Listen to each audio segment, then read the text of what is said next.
Accepter entièrement de Dieu. Il pourrait mettre un point d'interrogation même au bout de ça. Accepter entièrement de Dieu. Alors regardons dans Romains 5, les versets 1 et 2. Alors vous le voyez aussi à l'écran. Si vous voulez suivre dans vos Bibles, c'est très bien aussi. Quelquefois, une autre version donne un éclairage sur le verset. Étant donc justifiés par la foi, nous avons la paix avec Dieu par notre Seigneur Jésus-Christ, à qui nous devons d'avoir eu par la foi accès à cette grâce dans laquelle nous demeurons fermes et nous nous glorifions dans l'espérance de la gloire de Dieu. J'ai trouvé le mot « accès » 5 fois dans le Nouveau Testament, dans la version que j'utilise. Des versets comme « par la foi, accès à cette grâce » que nous venons de lire dans Romains 5, les versets 1 et 2. Une porte grande et d'un accès efficace m'est ouverte dans 1 Corinthiens 16, verset 9.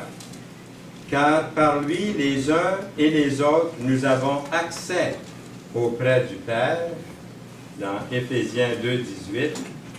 Ne donnez pas accès au diable, dans Éphésiens 4, verset 27. Et aussi 1 Thessaloniciens 1, 9. Quel accès nous avons eu auprès de vous? Il y a deux questions que je crois chaque croyant doit régler le plus tôt possible.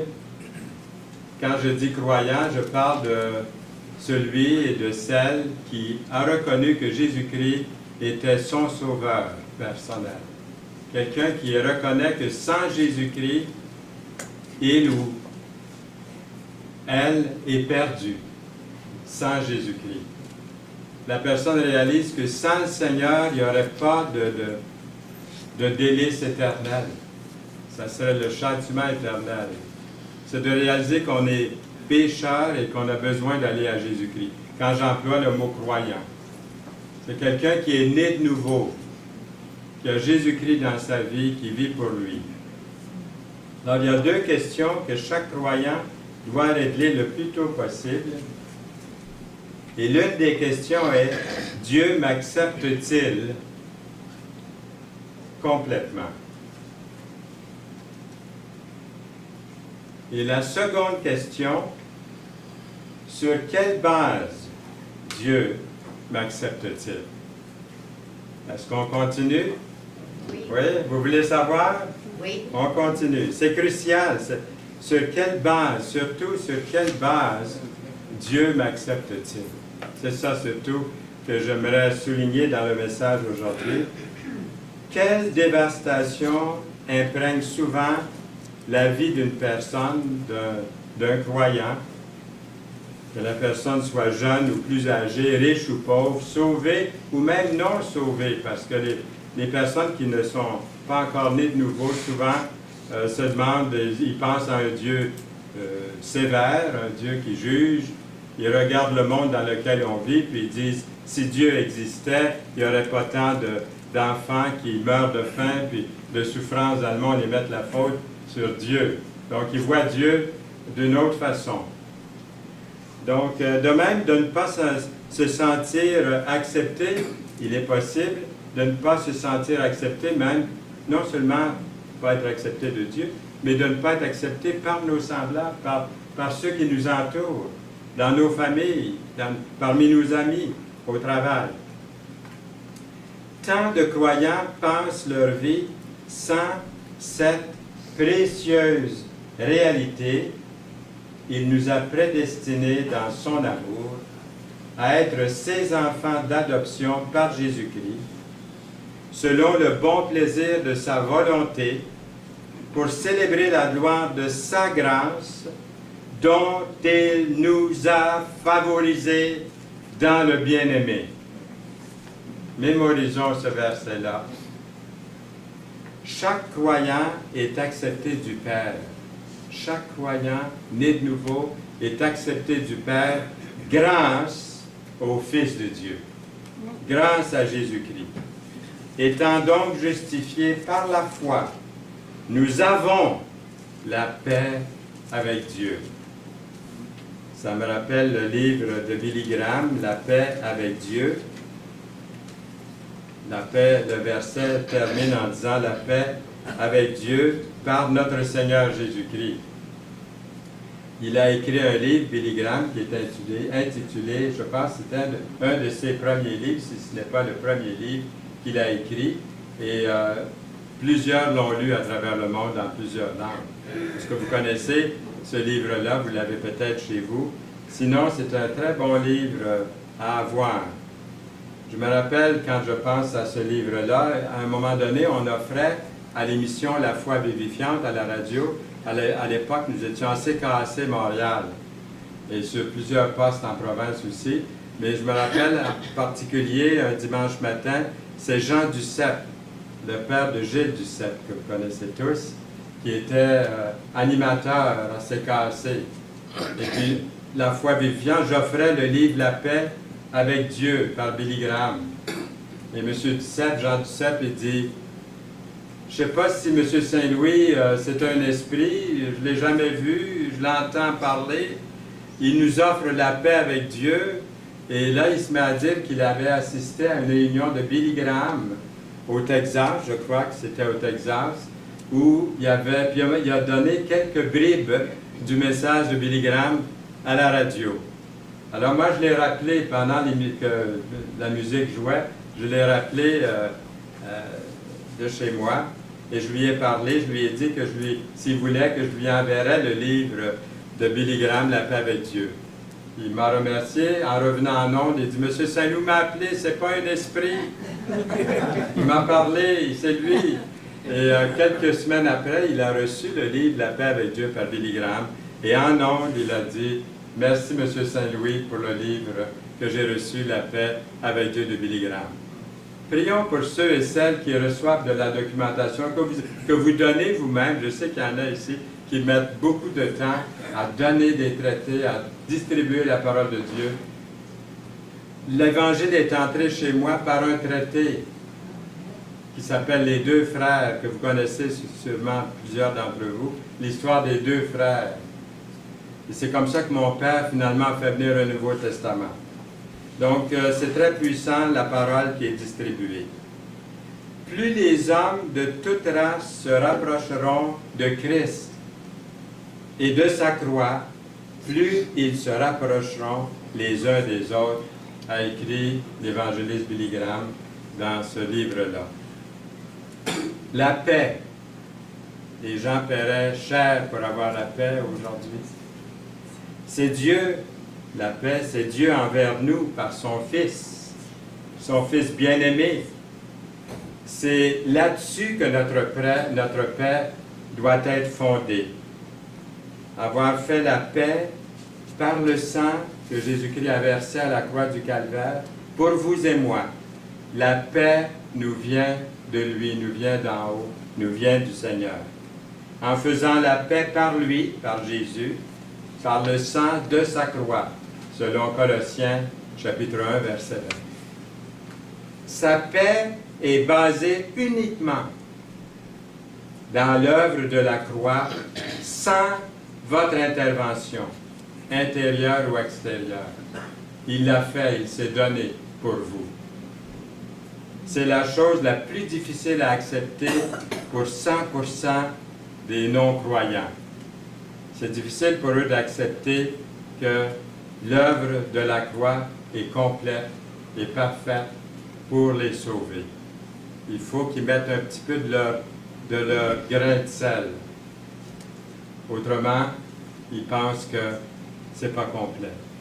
Même si j'ajoutais 1% à mon salut, ce ne serait pas complet, ce ne serait pas parfait. Le salut vient entièrement du Seigneur Jésus-Christ. Dieu prouve son amour envers nous. En ce que lorsque nous étions encore des pécheurs, Christ est mort pour nous. Romains 5:8. notre foi devient un fait réel qui repose uniquement sur l'amour de Dieu. Même si les autres vous rejettent, les parents, les amis, les collègues de travail, approchez-vous de lui, pierre vivante, rejetée par les hommes, mais choisie et précieuse devant Dieu. 1 Pierre 2, 4. Et J.B. Stoney, c'est un prédicateur chrétien évangélique, puis un ami et frère dans le Seigneur de John Nelson Darby. Il a écrit « Notre grand Dieu ne change jamais. Il nous accepte à cause de sa mort et de la résurrection de Jésus-Christ. Hélas, nous divergeons parfois de l'état dans lequel Dieu nous a accueillis. » Je trouve ça bon. Plusieurs chrétiens supposent que parce qu'ils deviennent conscients de leurs péchés, qu'ils doivent renouveler sans cesse leur confession de foi dans le Seigneur Jésus-Christ. Il ne se fie plus entièrement sur ce que Jésus a fait pour eux, mais sur ce qu'eux pourraient faire pour essayer de combler, pense-t-il, le vide qu'il pourrait y avoir entre eux et Dieu. La vérité est que Dieu n'a pas changé. Son œil repose sur le travail accompli de son Fils, le Christ, le Messie, pour le croyant. Lorsque vous ne marchez pas dans l'esprit, vous êtes dans la chair. Vous marchez selon la chair. Vous vous êtes tourné vers le vieil homme. Et pourtant, vieil homme qui a été quoi? Crucifié. Vous avez 10 sur 10, vous avez la bonne réponse. Qui a été crucifié, le vieil homme, qui a été crucifié à la croix, selon Romains 6,6. Il dit, considérez-vous comme mort avec Christ. Notre vieil homme a été crucifié avec lui. Romains 6,6. Dieu n'altère jamais envers nous son action d'amour et d'acceptation.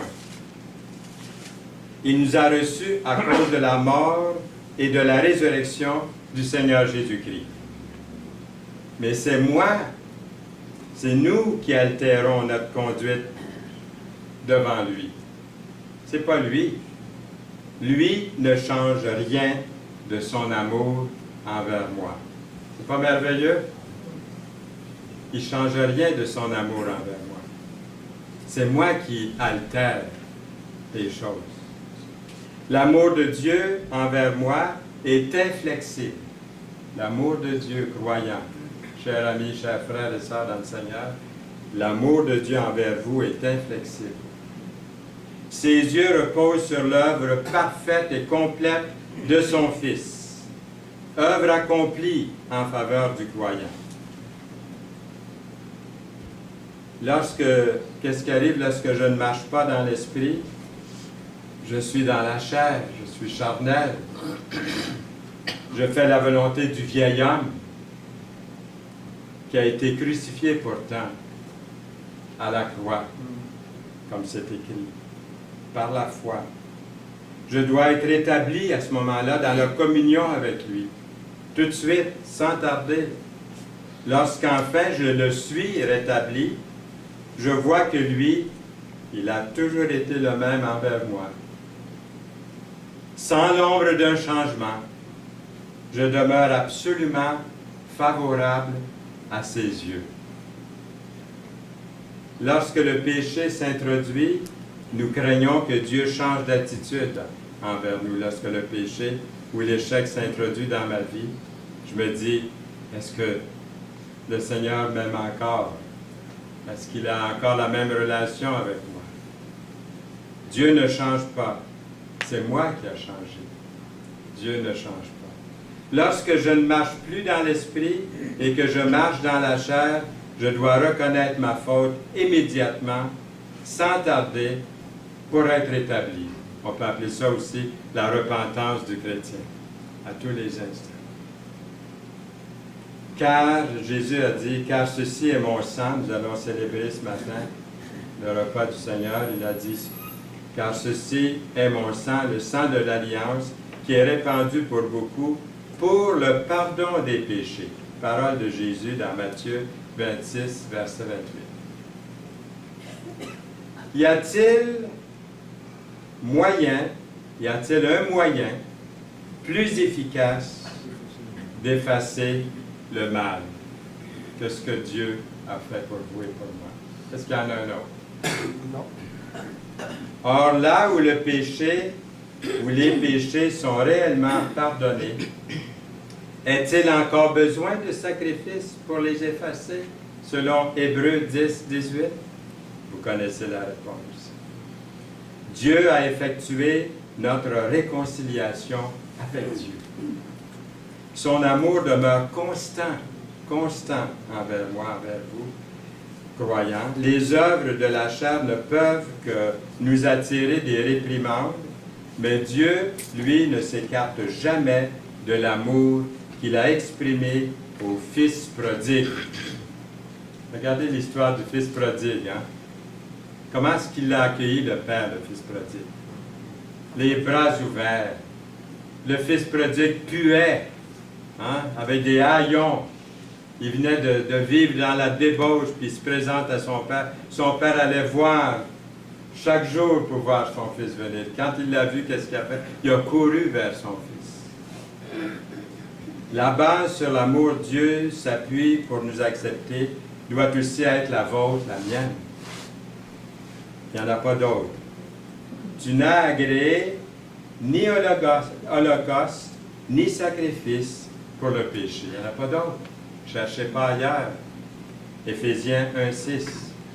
Notre Père Céleste est pleinement satisfait de son Fils bien-aimé, en ma faveur, en votre faveur, croyant. Et il n'y a aucune raison pour que nous ne le soyons pas, nous aussi, satisfaits. Notre satisfaction ne peut ressembler qu'à sa satisfaction. C'est Dieu vers nous, pas nous vers Dieu, c'est Dieu vers nous. Et tantôt, je parlais de Darby, qui était un ami de Stoney. Eh bien, J.N. Darby est clair sur le sujet qu'on est en train de voir ensemble. Il a écrit, quand le Saint-Esprit négocie avec l'homme, il ne raisonne pas de ce que l'homme est pour Dieu. Ça, c'est la religion, hein, je vais l'ajouter. C'est l'homme. Hein, la religion, c'est ce que l'homme est pour Dieu. Alors, Darby écrit ça, mais il ajoute, mais ce que Dieu est pour l'homme. Il continue, notre âme se demande si Dieu peut l'accepter tel quel. Elle cherche à se justifier pour que Dieu l'accepte. Ça, c'est la religion. Mais vous ne pouvez pas faire la paix avec Dieu tout en raisonnant de cette façon-là. Encore, le Saint-Esprit nous montre ce que nous sommes vraiment. C'est pourquoi il peut parfois sembler sévère à notre égard et que par conséquent, nous n'obtenons pas la paix de l'âme. Il continue en écrivant, « Nous ne sommes pas soulagés dans notre âme à moins que nous ayons admis dans notre cœur ce que nous sommes vraiment devant un Dieu saint. Tout notre être doit persévérer jusqu'à ce qu'il admette qu'il n'y a rien d'autre à faire qu'à se reposer entièrement sur la bonté de Dieu, sa compassion, sa miséricorde envers moi. » Alors, il continue, on n'a pas terminé sa citation, il cite un verset. « Si Dieu est pour nous, qui sera contre nous? » Pas merveilleux? Romains 8, 31. Fin de la citation de J.N. Darby. quand tout va bien pour vous, pour moi, et que Dieu semble bénir, plusieurs croyants croient que Dieu les aime. Je suis béni. Dieu m'aime. Je suis béni. Et qu'il accepte, que Dieu m'accepte favorablement. Seigneur, tu m'acceptes. Je suis béni. Toutefois, si je tombe, si le chrétien, le croyant tombe, et que tout devient fichu pour lui ou pour elle, alors il ne croit plus que Dieu les accepte et les aime encore tout autant. Est-ce que je touche une corde sensible ici? Ça se peut. Pour quelques-uns, pour plusieurs. En tout cas, moi, ça me touche. Et ça me rappelle quelque chose. Je vous ai déjà dit, je pense que une de mes tantes, la sœur de mon père, une de mes tantes, Colette Saint-Louis, a été religieuse presque toute sa vie. Un jour, elle m'a fait venir à Québec. Elle était sœur du bon pasteur à Québec. Elle m'a fait venir pour me demander si je croyais encore au miracle, si je croyais à Genèse, si je croyais à la parole de Dieu, parce qu'elle dit, je viens d'assister à des conférences à l'Université Laval où un prêtre, un théologien, a mis en doute, il disait que c'était des fables, les miracles, c'était des histoires, et puis tout ça. Puis elle dit, je trouve donc que l'Église a changé. Mais elle dit, toi, elle dit, je sais que vous êtes différents, vous vous appelez chrétien, alors j'aimerais savoir tes positions. Alors, elle a dit, viens me voir à Québec. J'ai passé une soirée avec elle. On a parlé. Elle a accepté le Seigneur comme son sauveur personnel. J'ai ses lettres encore à la maison. Elle a été dans la religion toute sa vie, mais elle avait besoin de connaître Jésus personnellement. Parce qu'elle faisait de la religion depuis qu'elle était toute jeune. Elle essayait de plaire à Dieu. Mais quand elle a compris que Dieu a tout fait pour elle, et que ça va transformer sa vie va être encore plus épanouie. Elle va se rapprocher de Dieu parce qu'elle était séparée de Dieu jusqu'à ce point-là. C'était de la religion. Fais ci, fais ça, obéis à ci, fais ça. Rentre dans le moule et puis tu vas être correct. Tu as la bonne religion, c'est la meilleure, tu es correct. Mais ce n'est pas ça que la parole nous enseigne. C'est une personne. C'est le Seigneur Jésus-Christ qui donne la vie. Ce n'est pas une religion, ce n'est pas l'Église ici. Ce n'est pas une autre dénomination. Ce n'est pas les baptistes, les pentecôtistes, ou je peux tout nommer la liste, j'en nomme deux, mais vous les connaissez, il y en a plusieurs. C'est Jésus-Christ qui donne une vie. L'Église est une représentation locale de l'Église qui est déjà parfaite, rendue avec le Seigneur. En attendant, nous, on est tous à l'école ici dans l'Église, et le Seigneur a construit l'Église. On doit assister à l'Assemblée. C'est une chose merveilleuse. On est là ce matin pour ça, pour le glorifier. Donc, ma tante m'a raconté quelque chose.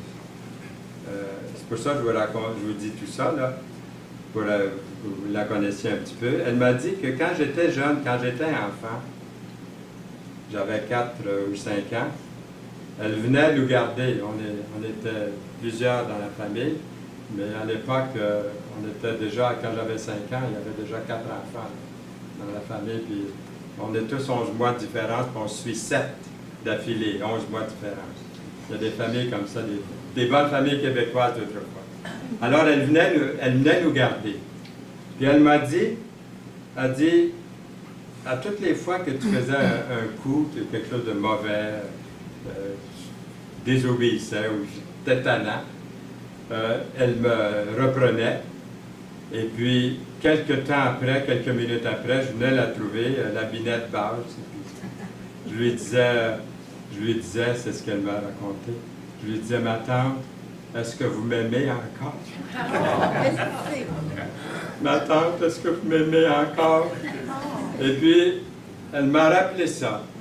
Et encore aujourd'hui, c'est la même chose, hein? Quand on devient adulte, on fait quelque chose. Est-ce qu'il m'aime encore? Est-ce qu'elle m'aime encore? Dans le monde, on sait que des fois, ça aime plus. Ça aime plus encore, des fois, dans le monde dans lequel on vit. Mais Dieu, c'est pas comme ça que ça marche. Mais on est porté à penser que c'est comme ça avec Dieu. pas comme ça que ça marche avec Dieu. J'ai une recette. J'ai appris à faire pas mal de recettes depuis que mon épouse est malade, puis j'aime ça. Je veux dire que j'aime ça. Là. Ça prend plus de temps, par exemple. On mange toujours à l'heure des sports, comme disait ma mère. Donc, la recette du croyant. La bonne attitude à avoir sous la grâce. Parce que là, on vient de parler au fond de la grâce. Hein, puis, il faut maintenant ajouter ici quelque chose. Là, la bonne attitude à avoir sous cette merveilleuse grâce. Consentir à se laisser aimer, même si nous ne le méritons pas. C'est plus difficile que vous pensez. C'est plus difficile qu'on pense. De se laisser aimer. Il y en a qui ne sont pas capables de se laisser aimer quand ils font quelque chose de pas correct. Pourtant, c'est ça avec Dieu. On ne mérite pas, mais il nous aime. Voilà le grand secret. Ensuite, refuser de prendre des résolutions ou de faire des vœux sans consulter la parole de Dieu, car ce serait se confier en soi-même. Vous connaissez le verset qui dit « Malheur, dit l'Éternel, aux enfants rebelles qui prennent des résolutions sans moi », dans Ésaïe 30, verset 1. S'attendre à la bénédiction divine tout en réalisant que nous ne la méritons pas. Accepter la réprimande du Seigneur.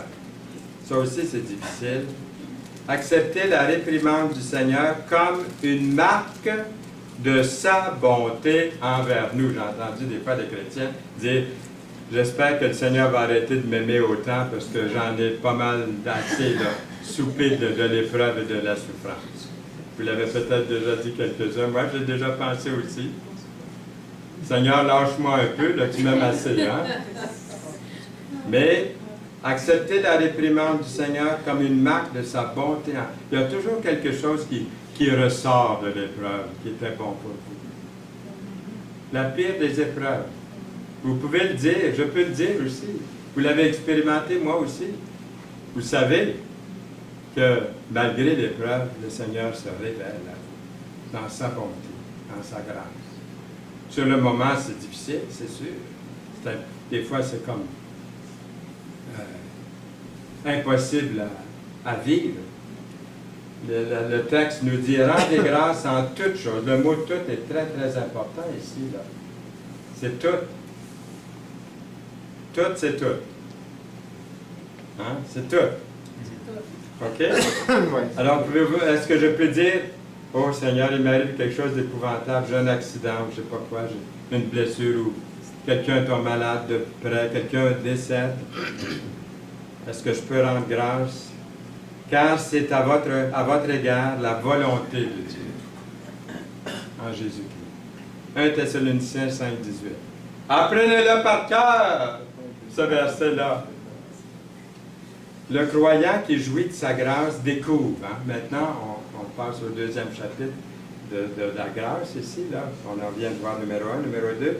Le croyant qui jouit de sa grâce découvre que d'espérer devenir meilleur par soi-même nous empêche de réaliser que nous sommes uniquement justifiés en Jésus, par et en Jésus.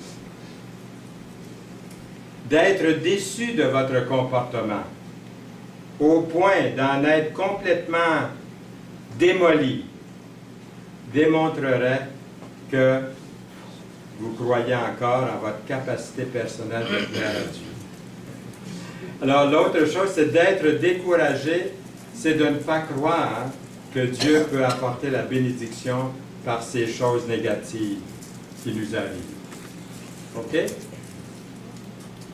D'être orgueilleux, c'est d'être aveugle. Dieu ne peut pas accepter une telle attitude de notre part.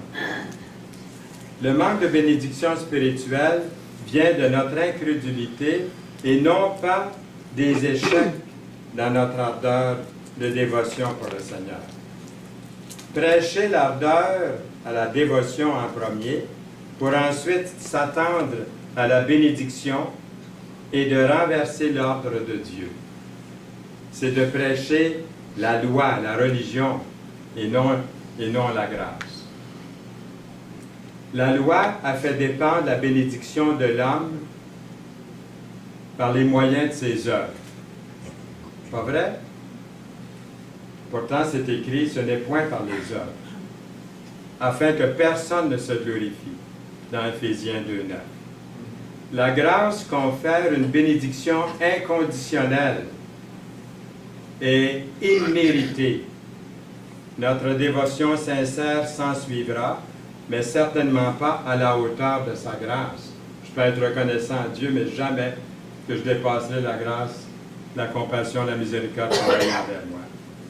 Comme par un seul homme le péché est entré dans le monde, et par le péché la mort, et qu'ainsi la mort s'est étendue sur tous les hommes, parce que tous ont péché, si par l'offrande d'un seul, il en est beaucoup qui sont morts, à plus forte raison la grâce de Dieu, et le don de la grâce, venant d'un seul homme, Jésus-Christ, ont-ils été abondamment répandus sur beaucoup.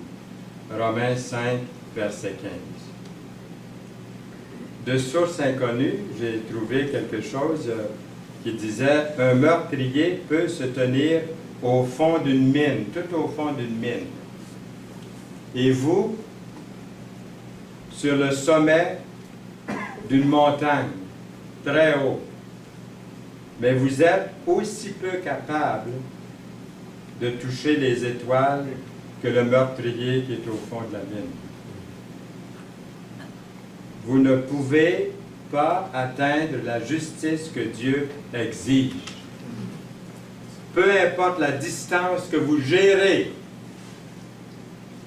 le pardon est l'élimination de notre justice personnelle, le retrait du péché. La justification est l'acte d'être revêtu de sa justice, fournie par Dieu pour vous, par son Fils, le Seigneur Jésus-Christ. Il est parfait. Cela dépend de quelque chose fait en dehors de vous, quelque chose qui a été accompli à la croix du Calvaire pour vous. La justification prend en charge mon péché, ma culpabilité, enterre tout ce péché, cette culpabilité dans le tombeau avec Jésus-Christ, puis me place dans les lieux célestes avec Jésus-Christ. Il y a des textes qui disent ça dans la parole, par la foi, assis déjà dans les lieux célestes. C'est à venir. Pour nous, on est encore ici sur terre, mais c'est comme si on était déjà là.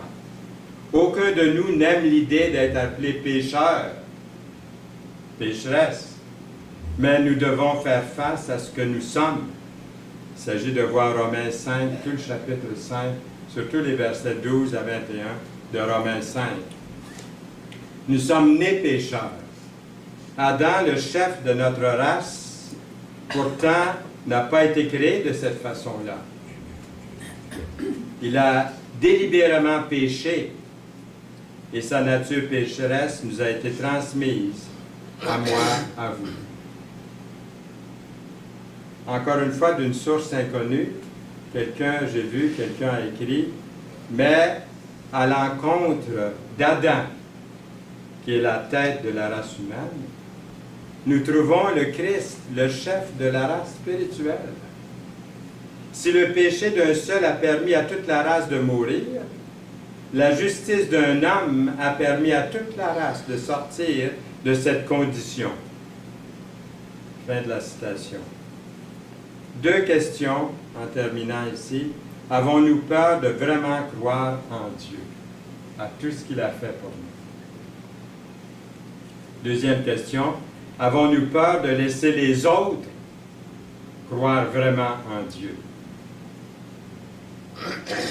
Le croyons-nous lorsque quelqu'un dit « J'ai mis ma foi en Jésus-Christ » ou est-ce qu'on dit « Ben on verra ça dans 2 semaines si tu continues à être sauvé et à vivre la vie chrétienne de la façon que je l'entrevois là, ou que notre Église l'entrevoit. » C'est pas ça que Dieu dit.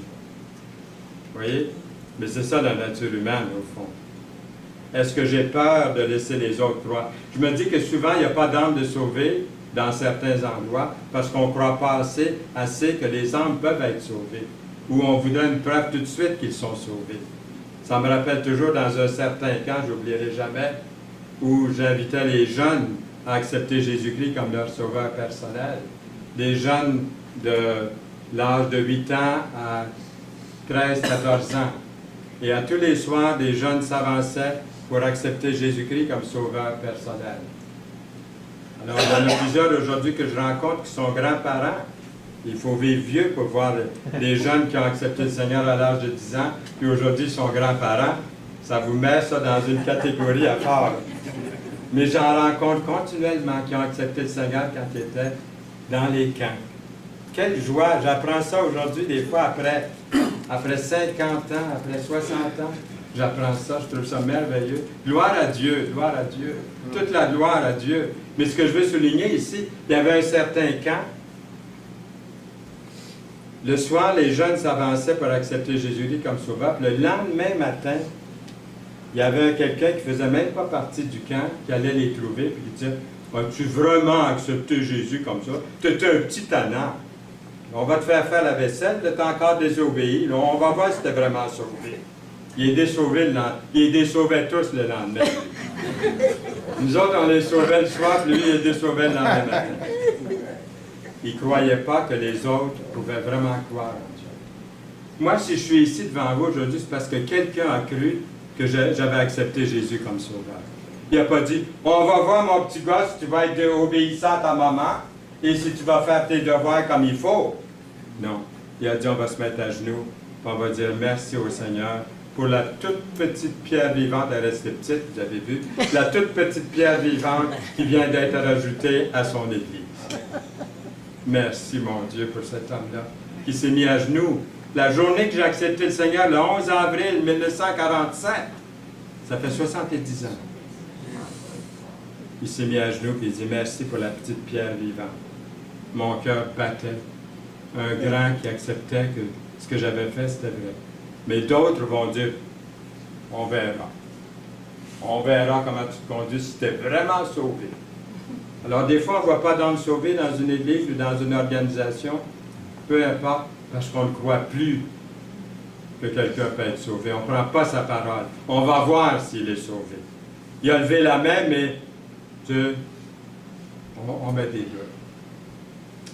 Ce n'est pas la façon de Dieu. Il connaît les cœurs. Qui connaît les cœurs, sauf le Seigneur? N'oublions pas que la voix de Dieu n'est pas toujours celle des hommes.